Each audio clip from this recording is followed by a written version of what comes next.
وَلَقَدْ يَسَّرْنَا الْقُرْآنَ لِلذِّكْرِ فَهَلْ مِن مُّدَّكِرٍ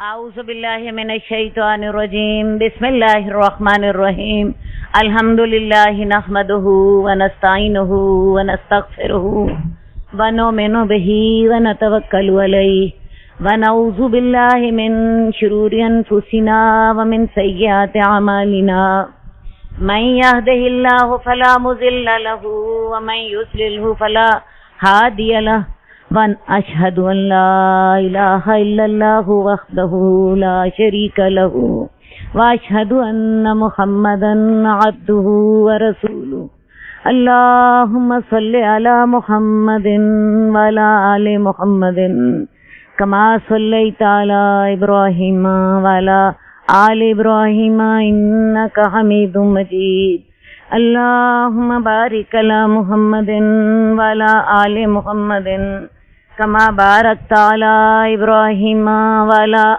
آل إبراهيم إنك حميد مجيد اللهم رب اشرح لي صدري ويسر لي أمري واحلل عقدة من لساني يفقهوا قولي।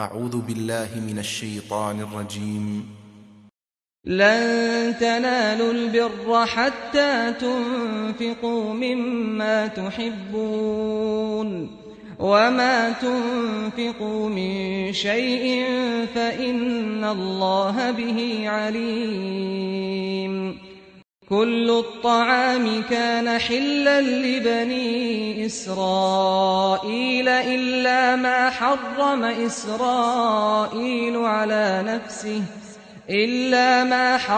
إسرائيل على نفسه من قبل أن تنزل التوراة قل فأتوا بالتوراة فاتلوها إن كنتم صادقين فمن افترى على الله الكذب من بعد ذلك فأولئك هم الظالمون قل صدق الله فاتبعوا ملة إبراهيم حنيفا وما كان من المشركين إن أول بيت وضع للناس للذي ببكة مباركا وهدى للعالمين فيه آيات بينات مقام إبراهيم ومن دخله كان آمنا ولله على الناس حج البيت من استطاع إليه سبيلا ومن كفر فإن الله غني عن العالمين قل يا أهل الكتاب لم تكفرون بآيات الله والله شهيد على ما تعملون قل يا أهل الكتاب لم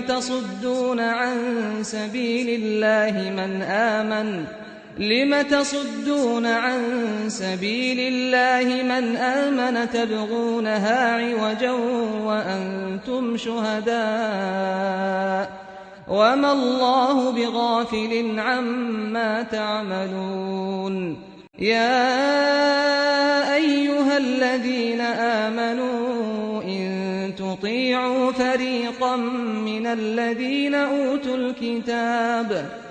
إن تطيعوا فريقا من الذين أوتوا الكتاب يردوكم بعد إيمانكم كافرين وكيف تكفرون وأنتم تتلى عليكم آيات الله وفيكم رسوله ومن يعتصم بالله فقد هدي إلى صراط مستقيم تم ہرگز نیکی کو نہ پہنچو گے جب تک کہ تم وہ نہ خرچ کرو جس سے تم محبت رکھتے ہو، اور جو بھی تم خرچ کرو گے تو اللہ تعالیٰ اس کو جانتا ہے۔ یہاں اگرچہ جو تسلسل ہے وہ تو یہود ہی کے بیک گراؤنڈ کا چل رہا ہے، لیکن خطاب عام ہے، تمام لوگوں سے خطاب ہے کہ انسان نیکی کو تبھی پہنچ سکتا ہے جب تک کہ وہ اپنی محبوب ترین چیز اللہ کے راستے میں قربان نہ کر دے۔ اصل بات یہ ہے کہ اللہ کی محبت سب محبتوں پہ غالب ہونی چاہیے۔ اللہ مال مانگے تو مال حاضر، جان مانگے تو جان حاضر، اولاد مانگے تو اولاد حاضر۔ جب تک انسان کا یہ انداز اور یہ طریقہ نہیں ہوتا وہ مومن نہیں بنتا۔ یہاں خاص طور پر مال کا ذکر کیا گیا کیونکہ مال سے محبت انسان کی فطرت میں شامل ہے۔ اب جب یہ آیت نازل ہوئی تو صحابہ نے اس پر عمل کس طرح کیا؟ حضرت ابو طلحہ کے بارے میں آتا ہے کہ وہ انصار میں سب سے زیادہ مالدار تھے۔ ان کا ایک باغ تھا جس کا نام تھا بیروہا، یہ مسجد نبوی کے سامنے تھا اور اس میں ٹھنڈے پانی کے چشمے بھی تھے، تو رسول اللہ صلی اللہ علیہ وسلم وہاں جاتے اور وہاں کا پانی پیتے اور کھجوریں کھاتے۔ جب یہ آیت نازل ہوئی تو یہ رسول اللہ صلی اللہ علیہ وسلم کے پاس آئے اور کہنے لگے یا رسول اللہ، میری کل جائیداد میں سے بیروہا کا باغ مجھے سب سے زیادہ پیارا ہے، میں اس باغ کو اللہ کی راہ میں صدقہ کرتا ہوں اور اللہ سے ثواب اور اللہ کے ہاں ذخیرہ کی امید رکھتا ہوں، آپ جہاں مناسب سمجھیں اسے استعمال فرمائیں۔ آپ نے فرمایا بہت خوب، یہ مال تو واقعی بہت اچھا ہے، اور آپ ایسا کرو تم اسے اپنے چچا زاد بھائیوں میں بانٹ دو کیونکہ وہ غریب تھے۔ وہی حکم جو ہم نے کل پڑھا تھا کہ جو بھی تم مال خرچ کرتے ہو تو والدین کے لیے اور رشتہ داروں کے لیے۔ اسی طرح دوسرے صحابہ نے بھی اسی جذبے سے اس آیت پر عمل کیا، تو یہ آیت ہمارے سامنے ایمان کے لیے ایک معیار کی حیثیت رکھتی ہے۔ اگر تو انسان کا ایمان اتنا مضبوط ہے کہ اللہ کی خاطر اپنی محبوب ترین چیز کو بھی وہ قربان کرنے کی ہمت رکھتا ہے تو جان لے کہ وہ ایمان والا ہے، اور اگر ایسا نہیں تو پھر دوسری صورت میں ایمان کی فکر منانی چاہیے۔ ہم خواتین کو زیور بڑا پسند ہوتا ہے۔ میں نے جب یہ آیت پہلی دفعہ پڑھی تو مجھے آتا ہے ایک زیور سب سے زیادہ پسند تھا۔ میں نے دل میں سوچا کیا میں اسے اللہ کی راہ میں قربان کر سکتی ہوں، اور پھر اپنے دل کو تیار کیا کہ ہاں لازماً، اگر یہ نہیں کر سکتے تو پھر ایمان کے دعوے غلط۔ آپ بھی اپنے دل میں سوچ لیجئے ہماری پسندیدہ ترین چیز کون سی ہے، اور اگر ہم وہ اللہ کے راستے میں قربان کر سکتے ہیں تو پھر ایمان ہے، اور اگر ایسا نہیں تو پھر ایمان بھی نہیں۔ تم ہرگز نیکی کو نہیں پہنچ سکتے جب تک کہ تم وہ نہ خرچ کرو جس سے تم سب سے زیادہ محبت کرتے ہو، اور تم جو بھی چیز اللہ کے راستے میں خرچ کرو گے اللہ اسے جانتا ہے۔ تمام کھانے بنی اسرائیل کے لیے حلال تھے مگر جو حضرت یعقوب نے اپنے نفس پر خود حرام کر لیے، اس سے قبل کہ تورات نازل ہوتی کہ اے نبی فرما دیجئے جاؤ تورات لے کر آؤ، اسے پڑھو اگر تم سچے ہو۔ اصل میں یہ یہود کے مسلمانوں پر ایک اعتراض کا جواب ہے۔ یہود مسلمانوں سے کہتے تھے کہ تم نے تو شریعت کی حرام کردہ چیزوں کو حلال کر رکھا ہے، تم لوگ اونٹ کا گوشت شوق سے کھاتے ہو، اس کا دودھ بھی پیتے ہو، حالانکہ یہ حرام ہے۔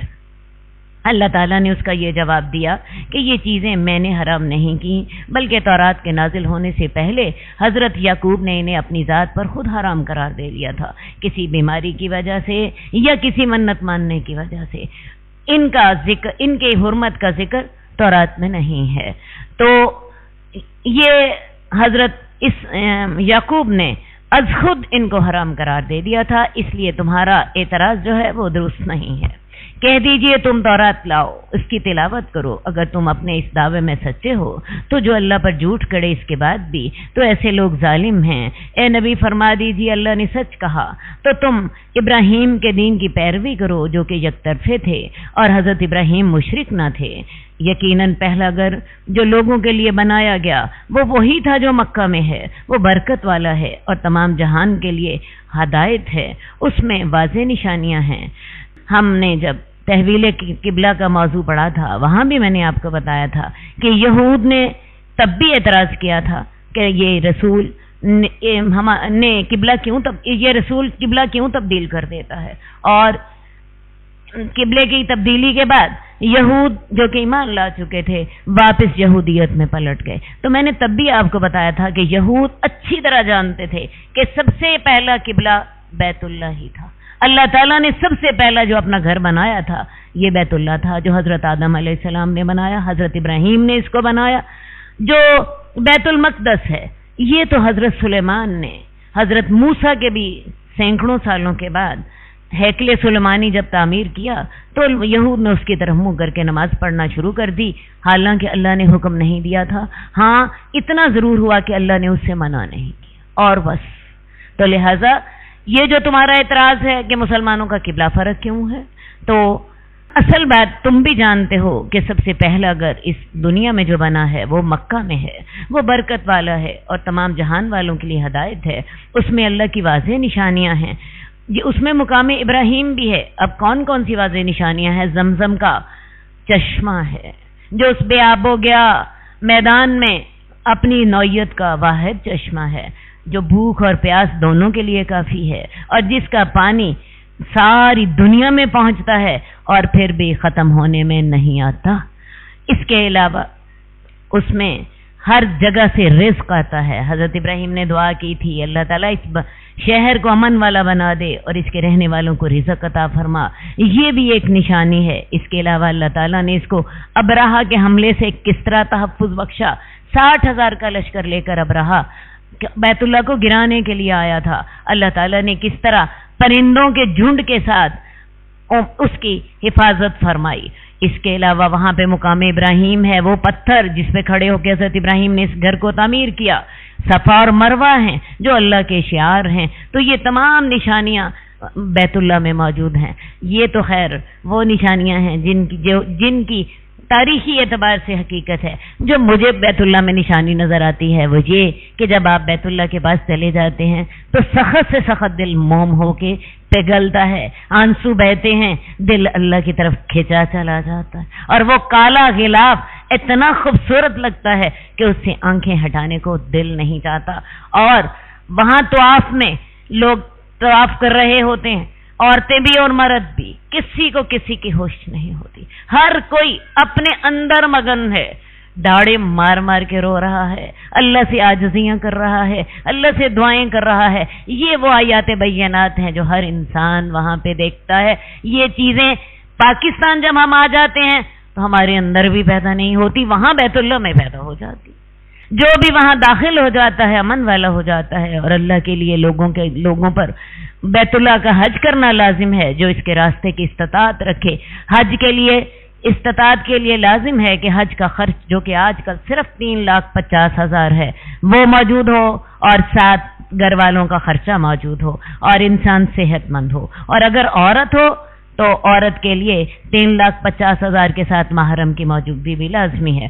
اور اگر ان دو شرائط کے بعد بھی کوئی شخص حج نہ کرے تو اللہ تعالیٰ نے اسے کفر سے تعبیر کیا، وَمَن كَفَرَ فَإِنَّ اللَّهَ غَنِيٌّ عَنِ الْعَالَمِينَ۔ تو جو استطاعت رکھنے کے باوجود بھی حج نہ کرے تو اللہ تعالیٰ تمام جہانوں سے بے نیاز ہے کہ اے نبی فرما دیجئے اہل کتاب تم اللہ کی آیات کے ساتھ کیوں کفر کرتے ہو، حالانکہ اللہ گواہ ہے تمہاری کرتوتوں پر۔ کہہ دیجئے اہل کتاب تم اللہ کے راستے سے کیوں روکتے ہو، جو بھی ایمان لے آئے تم اس میں ٹیڑھ تلاش کرتے ہو۔ یہود کی اسلام دشمنی کا ایک طریقہ یہ تھا، جو شخص مسلمان ہونے لگتا اسے طرح طرح کے شک و شبہات میں مبتلا کرتے تھے۔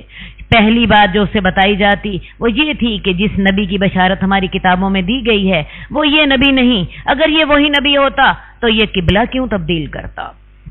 اور اسی طرح کی دوسری باتیں، جو بھی ایمان لے آئے تم اس میں ٹیڑھ تلاش کرتے ہو، حالانکہ تم سب کچھ جانتے ہو اور اللہ تعالیٰ تمہاری کرتوتوں سے غافل نہیں۔ اے لوگو جو ایمان لائے ہو، اگر تم اہل کتاب میں سے ایک فریق کی اطاعت کرو گے تو وہ تمہیں تمہارے ایمان کے بعد کفر کی حالت میں پھیر دیں گے، اور تم اللہ کے ساتھ کیسے کفر کرو گے، حالانکہ تم پر اللہ کی آیات پڑھ کر سنائی جاتی ہیں اور تمہارے اندر اللہ کا رسول بھی موجود ہے، اور جو اللہ کو مضبوطی سے تھام لے تو وہی سیدھے راستے کی طرف ہدایت دیا جاتا ہے۔ اے لوگو جو ایمان لائے ہو، اللہ سے ڈرو جیسا کہ ڈرنے کا حق ہے، اور تم ہرگز نہ مرنا مگر تم مسلمان ہو۔ اس کا مطلب یہ ہے کہ کسی مسلمان پر کسی بھی وقت کوئی ایسا لمحہ نہیں آنا چاہیے جب وہ اللہ کے خوف سے غافل ہو، کیونکہ موت کے وقت کا کسی کو علم نہیں۔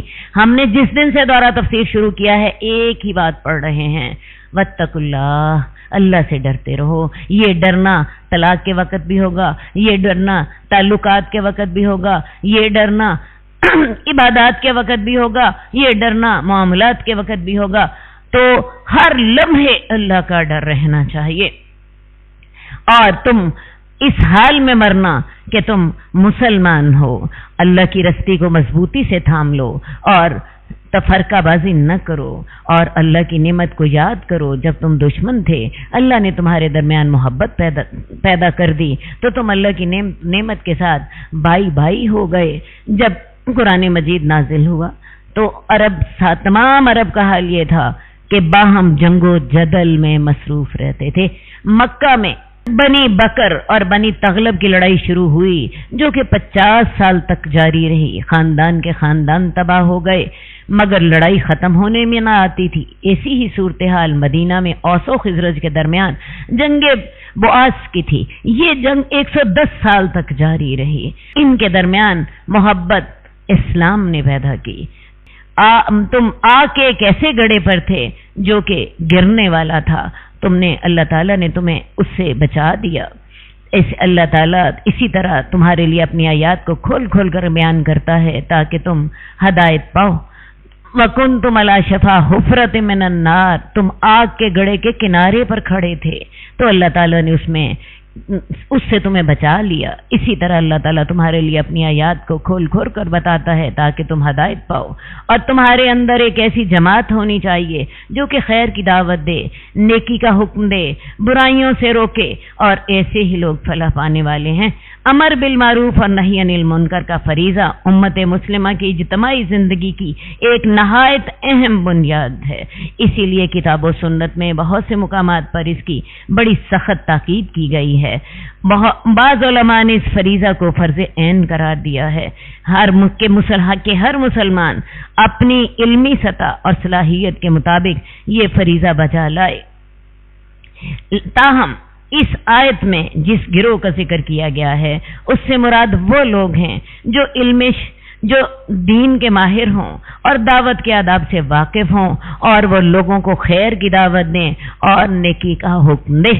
میں بتانا یہ چاہتی ہوں کہ امر بالمعروف اور نہی عن المنکر یہ تو ہر شخص پر لازم ہے، اپنی اپنی ہمت اور طاقت کے مطابق وہ کرتا رہے، لیکن یہ جو کام ہے کہ تم میں سے ایک جماعت ہونی چاہیے جو خیر کی دعوت دے، تو یہ خیر کی دعوت دینا ایک علیحدہ کام ہے، یہ ایک علیحدہ کام ہے۔ اس کے لیے وہ لوگ ہوں گے جو کہ دین سے واقف ہوں، دعوت کے آداب سے واقف ہوں، اور وہ اپنی زندگی کا بیشتر حصہ اسی پہ لگائے ہوں۔ یہ اس کے لیے ایک گروہ ہونا چاہیے، جبکہ امر بالمعروف اور نہی عن المنکر ہر ایک کا فریضہ ہے، اور ایسے ہی لوگ کامیاب ہوں گے۔ اور تم ان لوگوں کی طرح نہ ہو جانا جنہوں نے تفرقہ بازی کی اور اختلاف کیا، حالانکہ ان کے لیے واضح آیات آ چکی تھیں۔ ایسے لوگوں کے لیے بہت بڑا عذاب ہے۔ آیت میں ان لوگوں سے مراد اہل کتاب ہیں۔ یہود و نصارہ بے شمار فرقوں میں بٹ گئے اور ہر فرقہ دوسرے کو کافر کہتا ہے۔ حدیث میں ہے یہود 71 فرقوں میں بٹ گئے، نصارہ 72 فرقوں میں، اور میری امت 73 فرقوں میں بٹ جائے گی، جس میں ایک فرقے کے علاوہ سارے دوزخی ہوں گے۔ صحابہ نے پوچھا یا رسول اللہ، نجات پانے والا فرقہ کون سا ہوگا؟ تو آپ نے فرمایا ما انا علیہ واصحابی، جو میرے اور میرے صحابہ کے راستے پر ہوگا۔ صرف یہ ایک فرقہ جو ہے اس راہ پہ چلنے والا ہوگا۔ تم ان لوگوں کی طرح نہ ہو جاؤ جنہوں نے تفرقہ ڈال دیا اور اختلاف کیا، حالانکہ ان کے اوپر واضح نشانیاں آ چکی تھیں۔ ایسے لوگوں کے لیے بہت بڑا عذاب ہے۔ اس دن کئی چہرے سفید ہوں گے، کئی چہرے کالے ہوں گے۔ تو جن لوگوں کے چہرے کالے ہوں گے ان سے کہا جائے گا کیا تم نے اپنے ایمان لانے کے بعد کفر کر لیا تھا؟ تو اب عذاب کا مزہ چکھو اس وجہ سے جو تم کفر کرتے تھے۔ اب ابھی ہم نے یہ بات پڑھی کہ مسلمانوں میں ناجی فرقہ وہ ہوگا جس پر جو کہ رسول اللہ صلی اللہ علیہ وسلم اور صحابہ کے طریقے پر ہوگا۔ تو رسول اللہ صلی اللہ علیہ وسلم اور صحابہ کے طریقے کو جاننا لازم ہے۔ آپ اگر نہیں جانیں گے تو آپ کو کیسے پتا چلے گا کہ اللہ کے رسول اور صحابہ کا طریقہ کون سا تھا؟ قرآن و سنت کی بنیادی تعلیمات سے واقفیت فرض عین ہے۔ اسی لیے رسول اللہ صلی اللہ علیہ وسلم نے فرمایا تھا طلب العلم فریضۃ علی کل مسلم، علم حاصل کرنا ہر مسلمان پر فرض ہے۔ اور ہماری پہلی وحی نے ہمیں بتایا اقرا، پڑھ بسم ربک الذی خلق۔ تو یہ کون سا علم حاصل کرنا فرض تھا؟ کیا ماسٹر بننا؟ کیا بیچلر کی ڈگری لینا؟ کیا MBA کرنا؟ کیا دنیاوی تعلیم؟ نہیں، یہ کون سی تعلیم تھی؟ یہ کون سا علم تھا جو انسان کو اس کے رب کی پہچان بتاتا ہے، جو اس کو اس کے رب سے جوڑتا ہے؟ ہم نے اس طلب العلم فریضۃ علی کل مسلم کا اطلاق دنیاوی تعلیم پر کر لیا اور قرآن کے لیے اندھے اور بہرے ہو گئے۔ قرآن کے لیے اندھے اور بہرے ہو گئے۔ اللہ تعالی ہمیں ہدایت دے۔ اور جن لوگوں کے چہرے سفید ہوں گے تو وہ اللہ کی رحمت میں ہوں گے، وہ اس میں ہمیشہ رہیں گے۔ یہ اللہ کی آیات ہیں، ہم انہیں آپ پر حق کے ساتھ پڑھتے ہیں۔ اور اللہ تعالیٰ تو اپنے بندوں پر، جہان والوں پر ظلم کرنے کا ارادہ نہیں رکھتا۔ اللہ ہی کے لیے ہے جو آسمان میں ہے اور جو زمین میں ہے، اور اللہ ہی کی طرف تمام معاملے لوٹائے جائیں گے۔ تم بہترین امت ہو، تم لوگوں کے لیے نکالی گئی ہو، تم نیکی کا حکم دیتے ہو، تم برائی سے روکتے ہو، اور تم اللہ پر ایمان لاتے ہو۔ یہاں بہترین امت ہونے کی شرائط بتائی گئیں۔ بہترین امت ہونے کی پہلی شرط کیا ہے؟ تم نیکی کا حکم دو گے اور برائی سے روکو گے۔ تو لہذا مسلمان بہترین امت تب تک ہیں جب وہ امر بالمعروف کرتے رہیں اور نہی عن المنکر کرتے رہیں۔ اسی لیے حدیث میں آتا ہے کہ تم میں سے جب کوئی شخص برائی دیکھے تو اسے طاقت سے ختم کر دے، اگر ایسا نہیں کر سکتا تو زبان سے ختم کرے، اور اگر اتنا بھی نہیں کرتا تو کم از کم اسے دل میں برا جانے، اور اگر دل میں بھی برا نہیں جانتا تو ایمان ہی نہیں ہے، کیونکہ دل میں برا جاننا ایمان کا کمزور ترین درجہ ہے۔ جس نے دل میں بھی برا نہیں جانا وہ اس برائی کے ساتھ کمپرومائز کر لیتا ہے۔ پہلا قدم کمپرومائز کا ہوتا ہے، آہستہ آہستہ وہ برائی اچھی لگنے لگ جاتی ہے، اور تیسرا قدم یہ ہوتا ہے انسان اس برائی میں جا گھستا ہے۔ تو لہذا امر بالمعروف اور نہی عن المنکر ہر مسلمان کا فریضہ ہے۔ جہاں دیکھیں گھر میں، جہاں دیکھیں رشتہ داروں میں، جہاں دیکھیں ہمسایوں میں، جہاں دیکھیں بازار میں، جہاں دیکھیں اپنے اداروں میں، اپنی اپنی طاقت، اپنے اپنے علم اور اپنی اپنی طاقت کے مطابق عمل بالمعروف اور نہی عن المنکر کا فریضہ انجام دیتے چلے جائیں۔ اور اگر اہل کتاب بھی ایمان لے آتے ان کے لیے بہتر ہوتا۔ ان میں سے کچھ مومن ہیں لیکن اہل کتاب میں سے اکثر فاسق ہیں، وہ تمہیں معمولی تکلیف پہنچانے کے علاوہ تمہارا کچھ بھی بگاڑ نہیں سکتے، اور اگر اہل کتاب تم سے جنگ بھی کریں گے تو پیٹھیں پھیر کر بھاگ جائیں گے، پھر ان کی مدد نہیں کی جائے گی۔ یہ ایک پیشین گوئی تھی جو جلد ہی پوری ہو گئی۔ یہود کا جو ایک اہم قبیلہ بنی قینقاع، اس کو جنگ بدر کے بعد مدینے سے نکال دیا گیا۔ جنگ احد کے بعد بنو قریظہ کا معاملہ ختم کر دیا گیا۔ جنگ خندق کے بعد، جنگ احد کے بعد بنو نذیر کا معاملہ ختم کر دیا گیا۔ جنگ خندق کے بعد بنو قریظہ کا معاملہ صاف کر دیا گیا، اور اس کے بعد 7 ہجری میں، سفر 7 میں خیبر سے بھی جو یہود کے قدم اکھاڑ دیے گئے۔ یہ پیشین گوئی جو تھی اگلے 3-4 سالوں میں پوری ہو گئی۔ ان کے اوپر ذلت مسلط کر دی گئی جہاں کہیں یہ پائے گئے، مگر اللہ کی رسی کے ساتھ اور لوگوں کی رسی کے ساتھ، اور انہوں نے اللہ کے غضب کو دعوت دی۔ اب یہود چونکہ اللہ کے نافرمان تھے اور اللہ کے انبیاء کو قتل کیا کرتے تھے، تو جب وہ بدبختی کی اس انتہا کو پہنچ گئے تو ان پر اللہ کا غضب نازل ہوا، جس کے نتیجے میں ذلت اور رسوائی ان کے لیے مقدر کر دی گئی۔ اب وہ لوگ، ان لوگوں کے لیے رسوائی مقدر ہے جہاں بھی وہ پائے گئے۔ ہاں، اللہ کی رسی کے ساتھ اگر یہ مسلمان ہو جائیں تو علیحدہ بات ہے، یا کسی غیر مسلم حکومت کے سائے تلے رہیں۔ چنانچہ ہم دیکھتے ہیں کہ 1948 تک باوجود اس کے کہ یہودی دنیا کی مالدار ترین قوم تھے، دنیا میں در بدر پھرتے رہے۔ 70 عیسوی میں حضرت عیسیٰ کی کو سولی دینے کے واقعے کے بعد اگرچہ اللہ تعالیٰ نے انہیں بچا لیا، اس کے بعد بھی اللہ تعالیٰ نے ان کو مہلت دی، اور حضرت عیسیٰ کے آسمان پر اٹھائے جانے کے 37 سال بعد رومی بادشاہ ٹائٹس نے ان کو ایسا تتر بتر کیا کہ 70 عیسوی سے لے کے 1948 تک کا درمیان والا عرصہ یہودی تاریخ کا حصہ نہیں رہے، در بدر پھرتے رہے، یہاں تک کہ مسلمانوں نے جب بیت المقدس پر حملہ کیا اور اسے فتح کیا تو یہ بیت المقدس پر یہودی حکمران نہیں تھے بلکہ عیسائی حکمران تھے۔ قیامت تک کے لیے اللہ تعالیٰ نے ان کے لیے ذلت مسلط کر دی۔ اب بھی اسرائیل اکیلا اپنی حفاظت کرنے کے قابل نہیں ہے، اور وہ اللہ کے غضب میں آ گئے، ان پر مسکینی مسلط کر دی گئی۔ یہ سزا ان کو اس لیے ملی کہ وہ اللہ کی آیات کا کفر کرتے تھے اور انبیاء کو حق کے بغیر قتل کرتے تھے، اور یہ اس لیے تھا کہ وہ اللہ کی نافرمانیاں کرتے تھے اور حد سے بڑھتے تھے۔ اس جگہ ٹھہر کر میں ایک حقیقت آپ کو بتانا چاہتی ہوں، جو قوم اللہ کی نافرمان ہوتی ہے اللہ اسے اس طرح رسوا کرتے ہیں۔ یہود مغضوب علیہ قوم ہے، اور آپ نے دیکھا قرآن نے تو یہ پیشین گوئی کی تھی 1400 سال پہلے، آج ہم اس پیشین گوئی کو پورا ہوتے خود دیکھ سکتے ہیں۔ تو جو قوم اللہ کی نافرمان ہوتی ہے اللہ اسے ذلیل و رسوا کر دیتی ہے، اور جو قوم اللہ کی فرما بردار ہوتی ہے اللہ اس کے لیے آسمان سے خزانے اتار دیتے ہیں، زمین اس کے لیے اپنے خزانے جو ہے اگل دیتی ہے، اس کے اوپر فضائیں، اس کے اوپر ہوائیں، اس کے اوپر زمین آسمان، ہر طرف سے رحمتوں کی بارش ہوتی ہے۔ کس شرط پر؟ اگر وہ اللہ کی فرما بردار ہوتی ہے، اور یہ معاملہ اللہ تعالیٰ کا اجتماعی بھی ہے اور انفرادی بھی ہے۔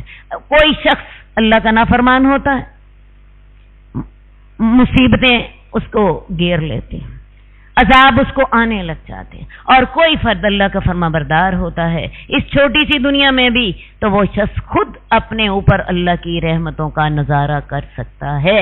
اور میں آپ کو ایک بات بتا دوں، آپ یہ کبھی سوچے بھی نہ کہ آپ اللہ کی نافرمانی کر کے اللہ کی دنیا میں چین سے رہ سکتے ہیں۔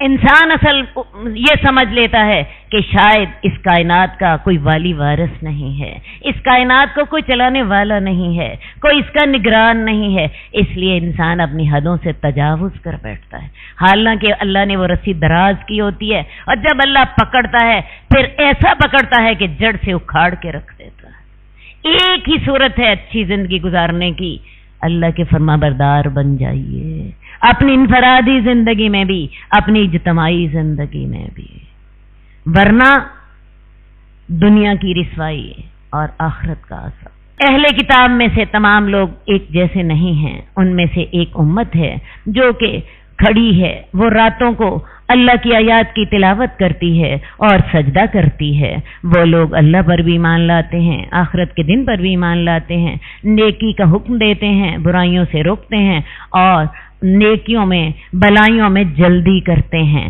اب تمام اہل کتاب ایک جیسے نہیں تھے، ان اہل کتاب میں سے نجاشی بادشاہ جیسے عیسائی بھی شامل تھے، اور عبداللہ بن سلام جیسے علماء یہود بھی شامل تھے۔ تو یہ لوگ اللہ پر ایمان لاتے تھے، آخرت کے دن پر ایمان لاتے تھے، نیکی کا حکم دیتے تھے، برائی سے روکتے تھے، اور یہی لوگ نبی آخر الزمان پر بھی ایمان لے آئے تھے۔ یہ لوگ بلائیوں میں جلدی کرتے تھے، وَأُولَٰئِکَ مِنَ الصَّالِحِینَ، اور یہی لوگ نیک ہیں، بلکہ قرآن مجید میں آتا ہے کہ ایسے لوگوں کے لیے دوہرا اجر ہے، ایک اجر ان کا اپنے نبی پر ایمان لانے کا، اور ایک اجر ان کا شریعت محمدی پر ایمان لانے کا، اور جو بھی وہ نیکی کا کام کریں گے اس کی نقدری نہیں کی جائے گی۔ اور اللہ تعالیٰ تو متقیوں کو جانتا ہے۔ یقیناً وہ لوگ جنہوں نے کفر کیا ان کے مال کام نہیں آئیں گے اور نہ ان کی اولادیں اللہ کے مقابلے میں کچھ بھی، یہ لوگ آگ والے ہیں، وہ اس میں ہمیشہ رہیں گے۔ انسان اپنے مال اور اولاد کے لیے ہی ساری دنیا گزار دیتا ہے۔ ہم عورتیں کیا کرتی ہیں؟ صبح سے لے کے رات تک اولاد اور مال، کھانا پینا گھر، وہ سارا اولاد اور مال ہی کے لیے تو ہوتا ہے۔ تو اولاد اور مال نہ کافروں کے کام آئیں گے، کیا خیال ہے مسلمانوں کے کام آ جائیں گے؟ اگر تو اولاد نیک ہوئی تو یہ آپ کی قبر کو بھی ٹھنڈا کرے گی اور آپ کے لیے قیامت والے دن شفاعت کا بھی سبب ہوگی۔ لیکن اگر اللہ نہ کرے یہ اولاد اللہ سے دور ہوئی تو ہمارے لیے دوزخ کو مزید بڑکانے کا سبب بنے گی۔ تو اصل بات ایک ہی ہے کہ اللہ کے مقابلے میں مال اور اولاد کام نہیں آتے۔ اللہ کے سامنے کون سی چیز کام آئے گی؟ نیک اعمال۔ اسی اولاد کو اللہ کا بندہ بنا لیجئے، اسی اولاد کو اللہ کے راستے میں وقف کرنے کا ارادہ کر لیجئے، جیسے حضرت حنہ نے اللہ سے منت مانی تھی کہ اللہ تو مجھے جو دے گا میں تیری راہ میں وقف کر دوں گی۔ حضرت مریم پیدا ہوئی اور پھر آپ دیکھیں کہ حضرت مریم کس کی ماں بنی؟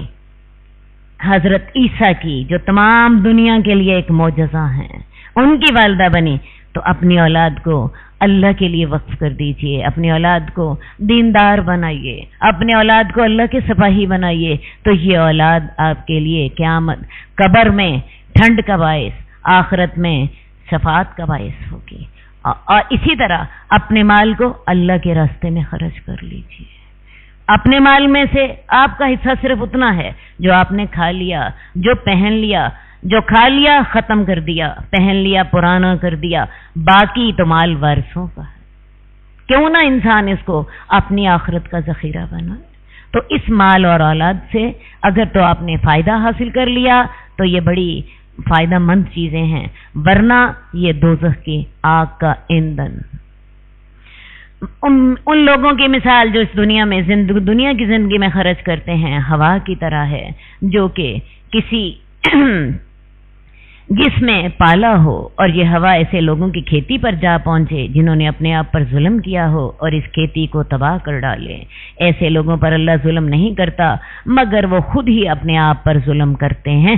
اب کافر لوگ جو اس دنیا کی زندگی میں صدقہ خیرات وغیرہ کرتے ہیں، اس کی مثال ہوا کی طرح ہے جو کہ لوگوں کی کھیتی کو برباد کر ڈالے۔ اصل بات ہے کسی بھی نیکی کی قبولیت کے لیے سب سے جو پہلی شرط ہے اللہ پر ایمان ہے۔ اللہ پر ایمان نہ ہو کوئی نیکی قبول نہیں ہوتی۔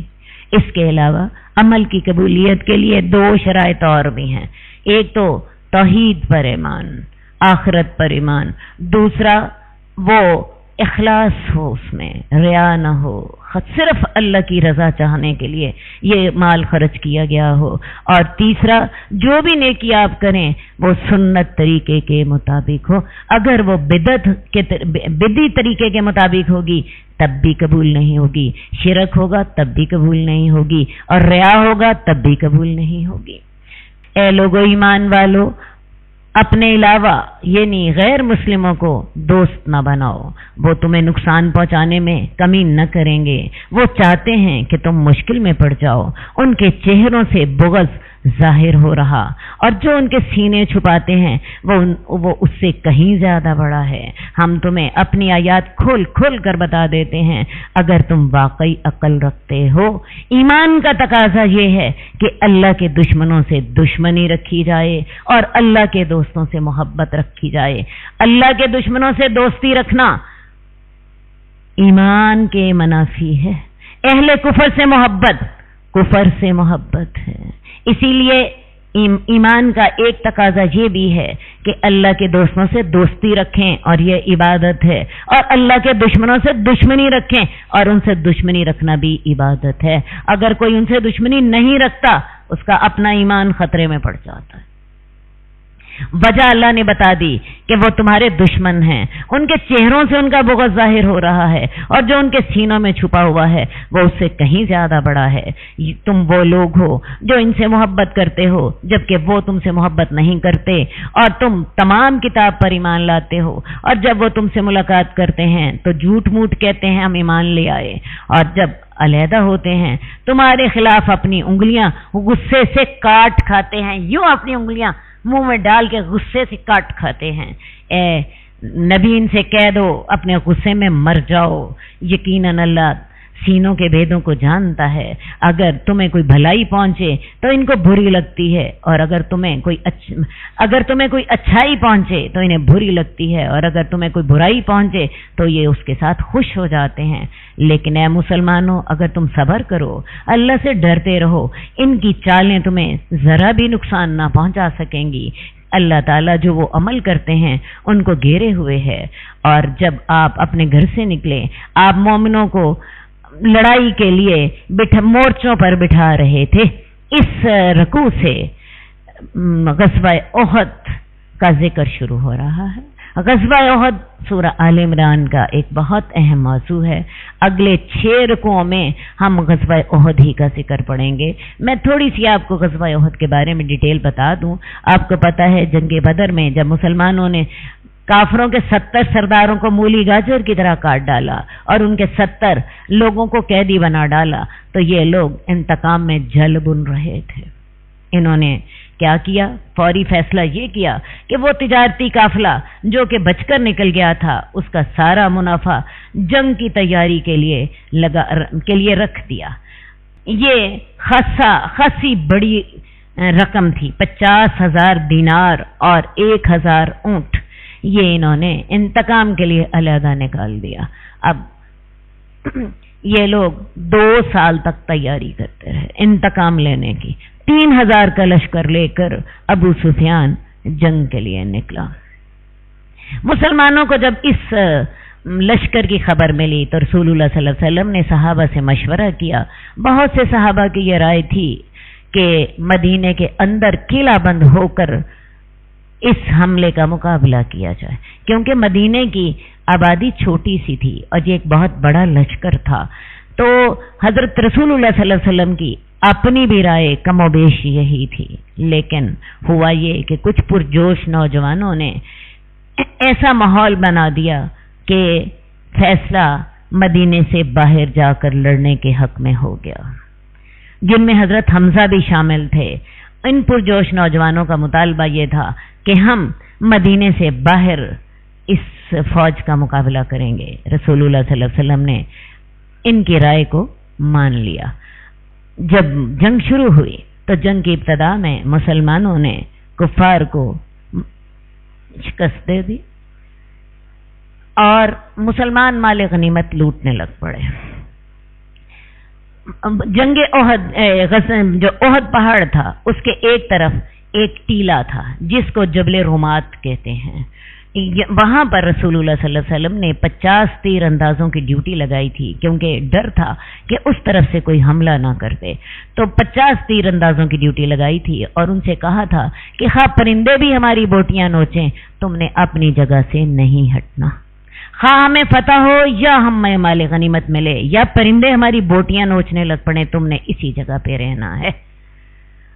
لیکن ہوا یہ کہ جب فتح ہو گئی، مسلمان مال غنیمت لوٹنے لگ پڑے، دنیا کی محبت دل میں غالب آ گئی، اور یہ جو جبل رومات پہ 50 سواروں کا دستہ تھا، ان میں سے 40 لوگ مال غنیمت لوٹنے میں شامل ہو گئے۔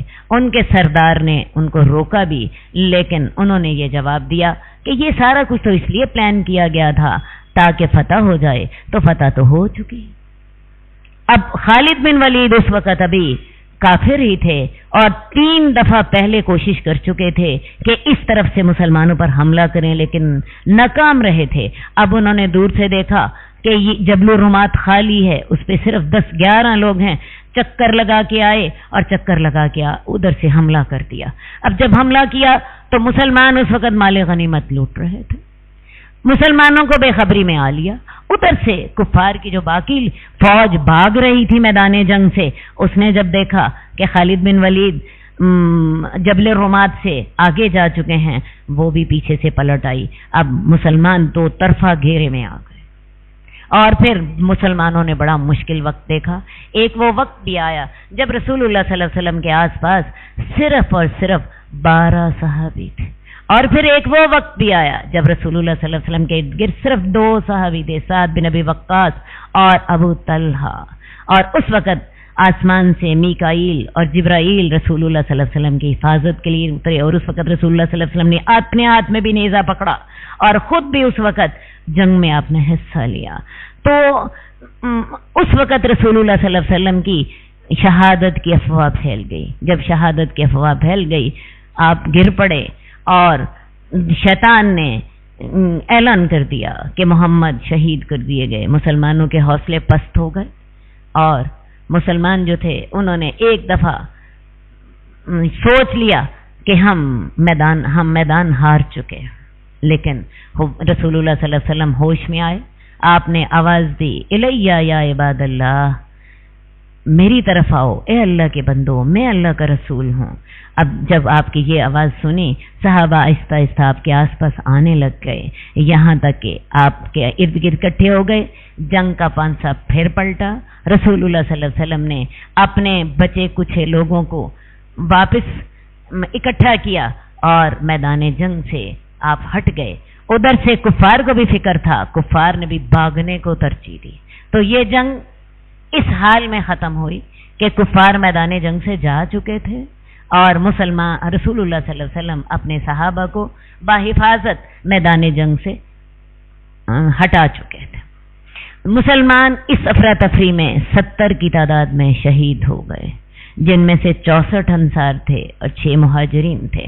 تو ظاہر ہے مسلمانوں کو یہ خاصا بڑا نقصان ہو گیا، مسلمان بڑے غمزدہ تھے۔ تو اللہ تعالیٰ نے ان آیات میں اس جنگ پر پورا تبصرہ کیا، مسلمانوں کی کمزوریوں کو ہائی لائٹ کیا، اور ان کو نصیحت کی کہ آئندہ کے لیے وہ اپنی ان کمزوریوں کو دور کریں۔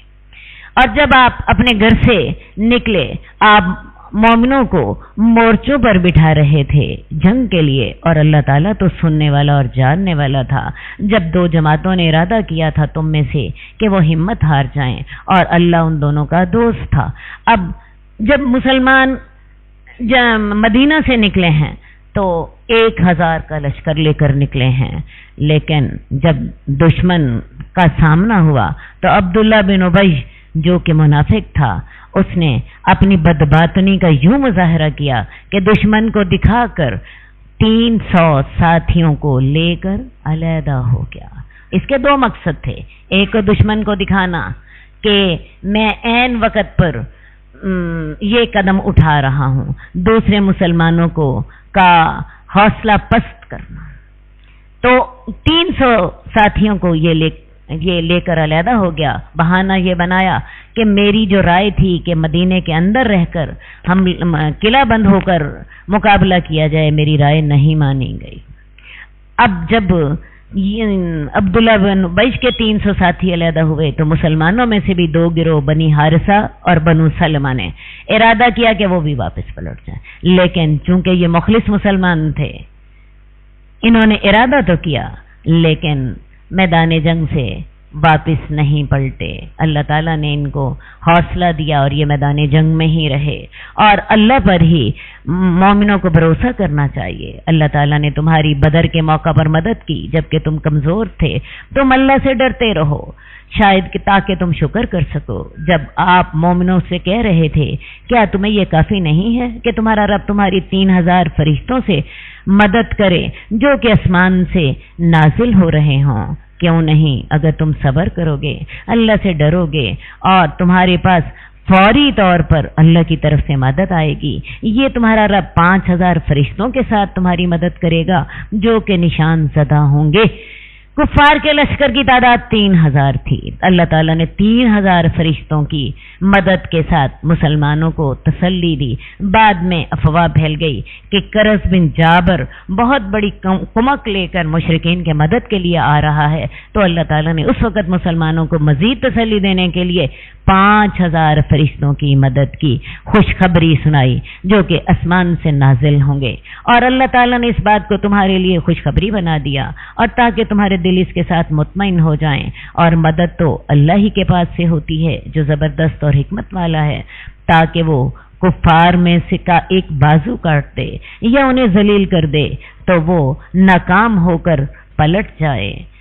اے نبی، تمہارے لیے اختیار میں سے کچھ بھی نہیں ہے، یا تو اللہ تعالیٰ ان کی توبہ قبول کرے یا ان کو عذاب دے، کیونکہ وہ یہ تو ظالم ہیں۔ میدان احد کے مزید حالات تو آگے چل کر ذکر کیے جائیں گے، یہاں ایک واقعے کی طرف اشارہ کیا گیا ہے جو کہ اس آیت کے نزول کا سبب بنا۔